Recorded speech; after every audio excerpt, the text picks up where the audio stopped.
Hey, it's Eitan. Welcome back to my kitchen. Today I'm making Dulce de Leche Brownies. Yes, that's right. These brownies are gooey. They're fudgy. They have this Latin American caramel sauce throughout. They're going to be your new favorite brownie recipe of all time. Now, as you know, I'm not a cake person, although I am a brownies boy. I do love brownies. So just start off with 2 sticks of butter in your sauce pot. Get that on a nice medium-low flame. Melt that up. Now, meanwhile, it's time for some chocolate chopping ASMR. This is personally my favorite part of making brownies is you get to chop chocolate. So, shh.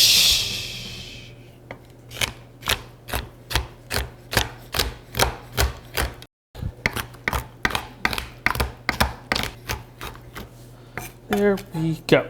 When I make brownies, I like to use both chocolate in chocolate form, like this bittersweet chocolate over here, and in cocoa powder. This is Dutch processed cocoa powder. What it is, it's a lot more alkaline than like normal cocoa powder. Usually cocoa powder is a bit more acidic. Therefore, we're actually gonna use baking powder because baking soda needs an acid to activate. Baking powder has the acid already incorporated. That's a little food science for you. And flame is off, adding that into the pot. Here we go. Let's grab a whisk and just whisk that up. The heat of the melted butter is going to help us melt that chocolate, followed by the Dutch processed cocoa in there. And now this is where you're really going to get that whisking out because little fun fact, another science fact is that cocoa powder is hydrophobic. It's scared of water. It's terribly scared. So you really got to mix it so it combines. And some instant coffee in there. Instant coffee really brings out, or espresso, either one, it really brings out the chocolatey flavor in chocolate. It kind of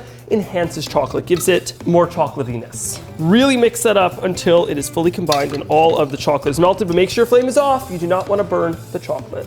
And then transfer back into our original bowl, and this will just help it cool a bit so that when we add it in with our eggs don't scramble, because we do not want scrambled eggs in our brownies. Next up, all-purpose flour, and this is a step, I'm not gonna lie, as a young chef / learning how to bake person, I used to skip, but it is just so important to whisk your dry ingredients. It just makes sure that your leavening agent is fully incorporated and you don't have like a lopsided brownie where only part of it puffs up, so just do it. Baking powder and salt into the flour. Oh, I need a new whisk, because that would be a bit of a mess. And whisk that up until fully combined. Don't skip it, it takes an extra second. Also, on top of that, make sure you're doing this before you do anything else, because if you're in the thick of it and it's like, oh God, I gotta add in the ingredients, you're not gonna do it. So do it beforehand and you'll thank me later. Or not, but I'll thank myself. Into the stand mixer time. 4 eggs, whole lot of eggs. Double-handed egg crack action, bam, bam, right into there. A little 1, bam, 2, bam, into there. Followed by our sugar. Now, this is actually a fun fact about brownies. They have more sugar in them than flour. I think that's a fun fact. Sugar in there. Then a little bit of brown sugar into there, get some molasses going. Mix that up on a nice medium speed until it reaches sabayon. We're gonna talk about what that is once it's there.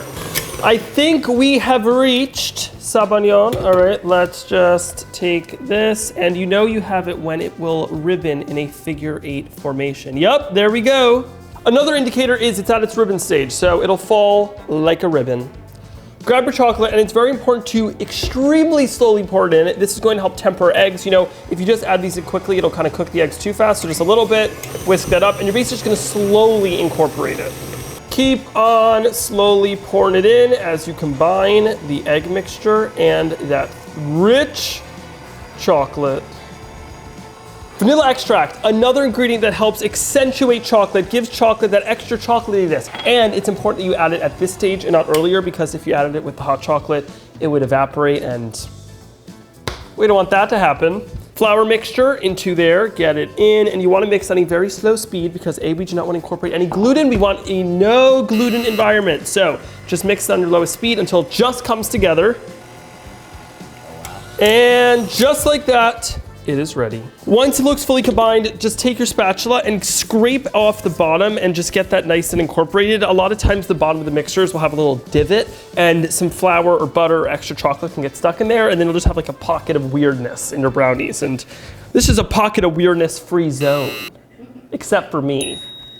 This 9x13 has been greased and lined with parchment paper. The parchment paper is helpful for making sure you can easily lift it out later. And I do have to say, a metal baking pan is better. But this is a video and I want you to be able to see things, therefore I'm using glass, but use metal if you have. I do have metal, I'm using this. I'm being crazy, but try to be more sensible than me. Scrape off every little bit, don't let it go to waste.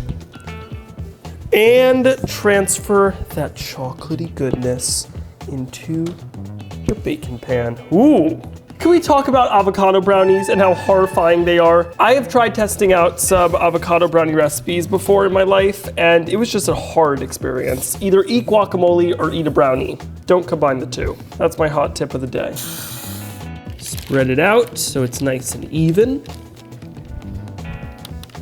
Okay, I'm gonna put too much effort into that because it's dulce de leche time! Woo, woo, woo! Dulce de leche over here is right now in this little can. Let's talk about how you make it. I did this last night because it's quite a long process, but it is always worth the effort. It is literally just sweetened condensed milk. It is a Latin American caramel sauce that is made out of sweetened condensed milk. It is the world's easiest thing to make. Just cover it with water in the slow cooker. You slow cook it for anywhere from like 6 to 10 hours, depending on how thin and caramelized you want it. This was closer to like 8 hours to get that really rich, deep, thick dulce de leche flavor. All right, where is my spoon? I need to show you this, and we also have to like whisk it up. So let's grab a bowl and look at that dulce de leche. Whoa, ho, ho.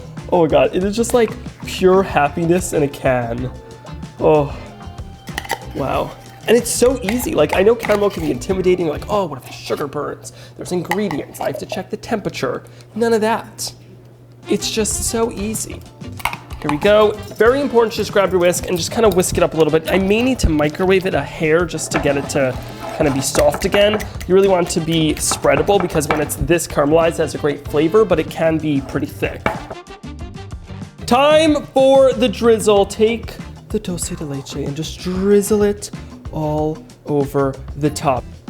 Not Picasso, Jackson Pollock it. Butter knife. Just swirl the brownies. There's no real method to this madness.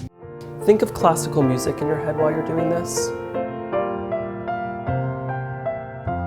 Think of Nicki Minaj. Baking time! My oven's preheated to 335 convection. If you're doing it at home and you don't have convection, just do 350. I'm baking it for 40 to 45 minutes. That is because I'm using a glass thing. And then when it's done, a little toothpick, insert it into a part where it's just brownie. It should be kind of moist crumbs. When in doubt, underbake your brownies. Don't overbake them, underbake them.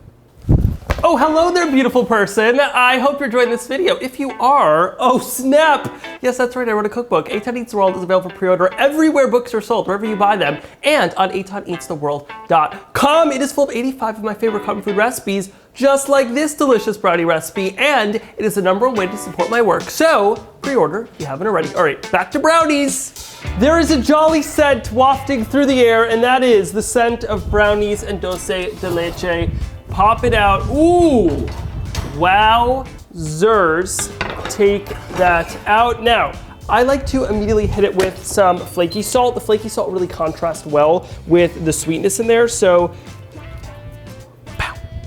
I'm an impatient man, therefore I have done a ice bath method here because there's basically just ice on the bottom and some water that'll cool this, which is way better than cooling it in the fridge because the fridge will dehydrate it. So if you are impatient, do this method, pop it out, ooh, straight onto the cutting board. That is a nice looking brownie. Take your knife, cut a chunk, ho ho ho, that is fudgy. And cut right there. Ho, ho, ho, and look at that fudginess! Cheers to brownies. Oh wow. Oh wow. I gotta tell myself. The bitterness of the chocolate with the sweetness of the sugar. It has that perfect chew on top of the dulce de leche. That's this like thick, caramelly chewiness. It all comes together into a delicious package that is gonna be your favorite brownie recipe of all time. If you want the recipe, you can find it on eitanbernath.com. If you haven't already, be sure to hit the subscribe button to join the YouTube family to watch all my videos. Comment below what is your favorite type of baked good, and if you haven't already, be sure to pre-order Eitan Eats the World. Available everywhere books are sold and on eitaneatstheworld.com. If you need me, I'm just gonna enjoy my brownies. Oh my God. I love brownies. Do they love me? Yes. We love each other.